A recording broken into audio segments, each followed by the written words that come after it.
नमस्कार, स्वागत है एक नई वीडियो में। आज हम जानेंगे रिटेलर्स का फेवरेट स्टॉक आईरेडा यानी Indian renewable energy development agency.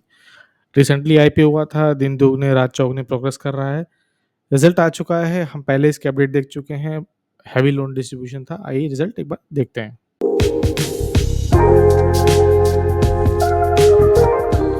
अगर हम सीधा स्क्रीनर पे क्वार्टरली जो रिजल्ट का स्निपेट आता है वो देखें, तो क्वार्टरली वैल्यू बढ़ी है, इनके सेल्स बढ़ी है, ईयरली 32% का ग्रोथ दिख रहा है, ज़बरदस्त है।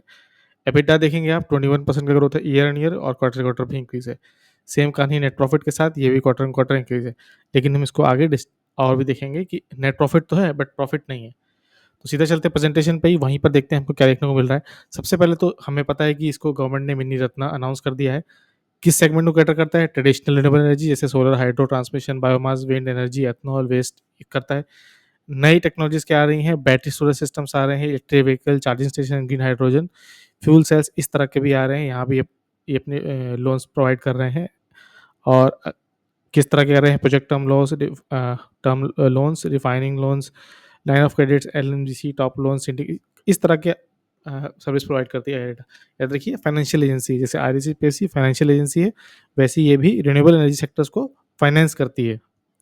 ग्लोबल ड्राइवर्स देख लेते हैं। देखिए, ग्लोबल और इंडियन दोनों देखने ज़रूरी हैं। ग्लोबल जो कि ऑलमोस्ट 4140 गीगावाट कैपेसिटी पे है, 2030 में उसको 11,000 प्लस गीगावाट कैपेसिटी में लाने अ, का एक चैलेंज है, एक टास्क है। इसमें इंडिया का कितना रोल है? इन्होंने मेंशन किया हुआ है कि इंडिया का जो 2024 मई में जो कैपेसिटी है वो है 194 गीगावाट, और बाय 2030 जो non fossil fuel based energy है उसके 500 गीगावाट प्रोड्यूस करने की क्या इंस्टॉलेशन कैपेसिटी होनी चाहिए। तो अगर ये टारगेट मीट करना है तो रिन्यूएबल एनर्जीज को दिन दुगना रात चौगुना ग्रोथ करना पड़ेगा, और आईरेडा जैसी कंपनीज के लिए फ़ायदा रहेगा। इसीलिए आप इतना आईरेडा में के बारे में सुनते भी हैं, इतना मूवमेंट भी है।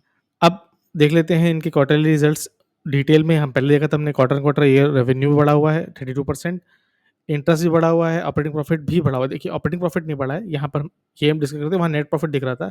तो अगर आप नेट प्रॉफिट देखोगे, प्रॉफिट आफ्टर टैक्स, तो ये क्वार्टर क्वार्टर भी बढ़ के आ रहा है 295 से 384, और ईयर ऑन ईयर भी बढ़ के आ रहा है।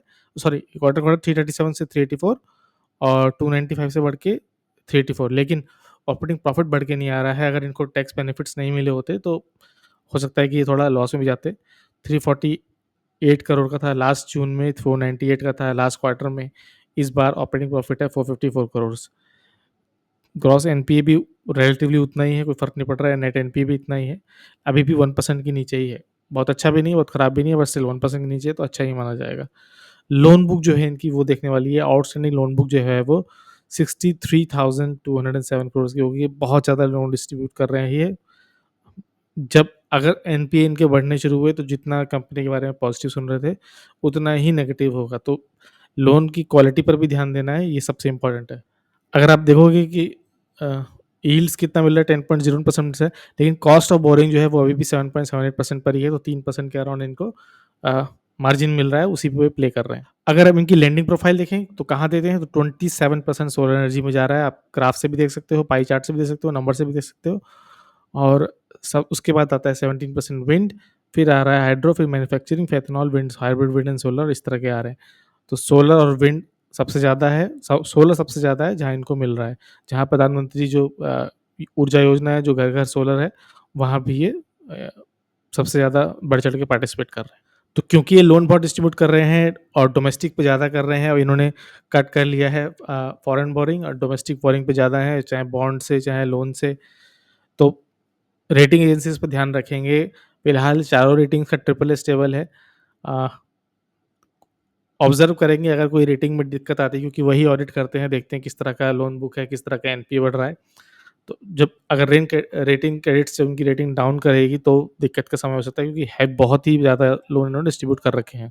तो डोमेस्टिक बोरिंग आप देख रहे हो कि लगातार इंक्रीज करे जा रही है, और जो फॉरेन बोरिंग है ये कम कर रहे हैं। ठीक भी है, डॉलर्स में इनको चुकाना होता है, और हेज कितना है, नेज कितना है, आप आराम से देख सकते हो। और बॉन्ड और बैंक लोन से कितना है वो भी आप देख सकते हो पॉज करके। तो शेयर होल्डिंग पैटर्न में ज़्यादा कुछ बढ़ा नहीं है। 75% गवर्नमेंट के पास ही है, पहले भी था, अभी भी है। कुछ बढ़ा नहीं है। रेजिडेंशियल जो इंडिविजुअल्स हैं उन्होंने थोड़ा सा अपनी पोजीशन कट की है। देखिए, 21.33 से 20.9 आ चुके हैं। बढ़ाया किसने है? आई शेयर ने। जो एमएससीआई इंडेक्स था ईटीएफ का, उसने उन्होंने 0.18 से बढ़ा के 0.22 किया है। इसके अलावा अबू धाबी ने भी थोड़ी सी पोजीशन कट की है, 0.11 से 0.10, कुछ खास नहीं है, लेकिन रिटेलर्स बढ़े जा रहे हैं। प्रेसिडेंट ऑफ इंडिया के पास 75% है, तो बहुत ही कम फ्लोट है, इसीलिए और भी स्टॉक बढ़ रहा है। तो चार्ट देख लेते हैं, आईरेडा का टेक्निकल एनालिसिस क्या कह रही है। एक रेजिस्टेंस था यहाँ पर, वहाँ यहाँ से देखिए सर्किट सर्किट ऊपर गया था, नीचे गया, फिर वहाँ से लगातार ये कंसोलिडेट ही कर रहा था। अगर आप देखोगे इसको, तो फरवरी 2024 से लेके अभी तक सिर्फ कंसोलिडेट ही कर रहा था। बहुत लंबा चार्ट है भी नहीं, क्योंकि अभी रिसेंटली आईपीओ हुआ था और 20 या 30 रुपये का था। आप देखिए कहाँ पहुँच चुका है, तो बहुत ऊपर जा चुका है। एक इसीलिए और भी रिस्की हो जाता है। टेक्निकल बेसिस पे क्या हमको दिख रहा है कि एक पैटर्न के ऊपर चला गया है, एक ट्रेंड लाइन, एक रेजिस्टेंस के ऊपर चला गया है। अगर आप देखोगे तो ये कुछ राउंडिंग बॉटम जो आपको वीकली बेसिस पे भी दिख रहा होगा। लेकिन अगर आप डेली बेसिस पे लगाओगे ना, तो डेली बेसिस पर अगर आप एक ट्रेंड लाइन ड्रॉ करते हो, कुछ इस तरह से आप एक ड्रॉ कर लो, जहाँ आपको नियर टाइम पर रेजिस्टेंस सपोर्ट मिल जाएगा। चाहो तो आप इसको थोड़ा-सा आगे कर लो, क्योंकि इस समय बाय करना ऑल टाइम हाई पे रिस्की हो जाएगा। मैं तो बिल्कुल भी नहीं कहूँगा कि आप बाय सेल करिए। मेरे इनफैक्ट किसी के कहने पे भी आप बाय सेल मत करना, अपने एनालिसिस करना।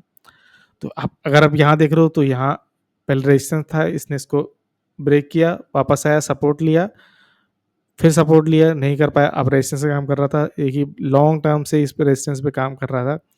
अब जाके रेजिस्टेंस इसने ब्रीच किया, फिर सपोर्ट लिया, ऊपर है। तो हो सकता है कि वापस आके इसका सपोर्ट ले। तो अगर इस पॉइंट पे सपोर्ट बनता है, तो आप कंसीडर करना टेक्निकल फंडामेंटल्स के बेसिस पर कि आपको क्या डिसीजन लेना है। याद रखिए, कोई भी ऐसा रिकमेंडेशन नहीं है कभी भी। फाइनेंशियल इंस्ट्रूमेंट्स हमेशा रिस्की होते हैं। वीडियो देखने के लिए बहुत बहुत धन्यवाद।